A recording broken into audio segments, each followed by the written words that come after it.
In the small town of Havens Hollow, lost among the dense forests of Maine, there have always been strange rumors. Old-timers whispered that in the woods, behind an abandoned church of the 18th century, members of a secret society gather. They said that on full moons they performed eerie rituals, sacrificing to something ancient and sinister. Young people laughed at these stories until one day, three friends, Joshua, Claire, and Sam, decided to find out the truth. In the evening, when the moon was full and ominously illuminated the trees, the friends went into the forest. Sam, the most skeptical of the trio, dragged his camera along, confident that the pictures of the abandoned church would be a hit on social media. Joshua, on the other hand, was extremely excited, constantly looking over his shoulder and whispering that this was a bad idea. Claire, as always, was the mediator. She couldn't resist the adventure, but she tried to keep everyone calm. "Relax, Josh," Claire winked. "It's just an old man's tale. We'll walk around, take a look, that's all. No monsters, no rituals."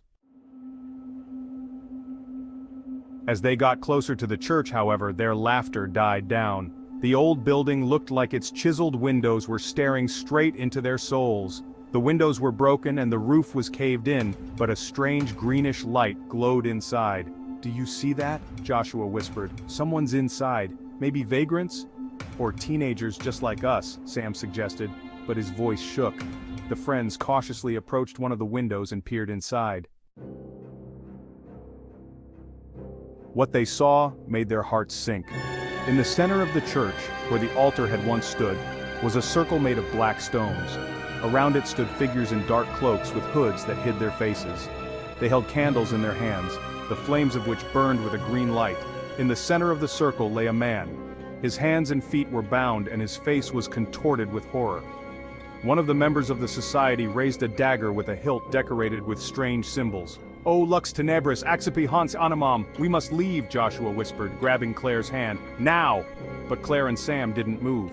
They were mesmerized by the sight. It wasn't until the dagger began to descend that Claire cried out. The sound drew attention. The cloaked figures turned their heads and the friends saw their faces. Or what was on them. Instead of faces, they were hollows as black as the abyss. These creatures had no eyes, mouths, or noses, but their gaze was palpable, like an icy touch. "Run!" Joshua shouted. The friends rushed into the forest. Branches whipped at their faces, roots clung to their feet, but they ran without looking back. Behind them they heard heavy, unnatural footsteps.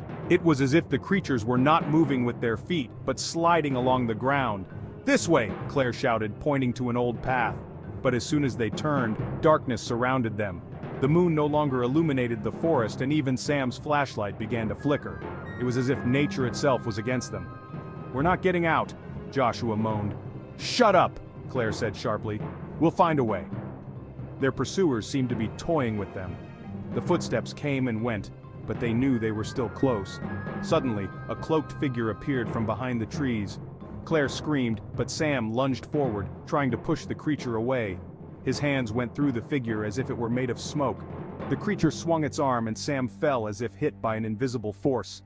Claire and Joshua helped him up, and the trio continued running until they were out of the woods. They ran into town, out of breath, their hair disheveled and their faces scratched.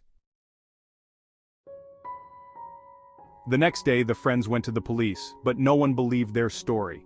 The police officers only laughed, saying that young people had read scary stories. However, when they decided to return to the church with one of the officers, the building had disappeared. All that was left in its place was scorched earth covered with strange symbols.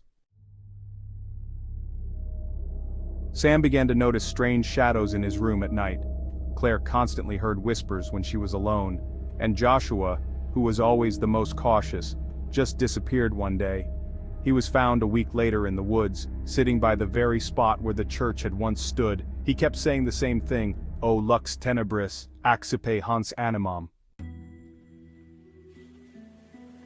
Now Havens Hollow has become an even more sinister place. No one dares to enter the woods, and urban legends about the secret society and its rituals have become even scarier.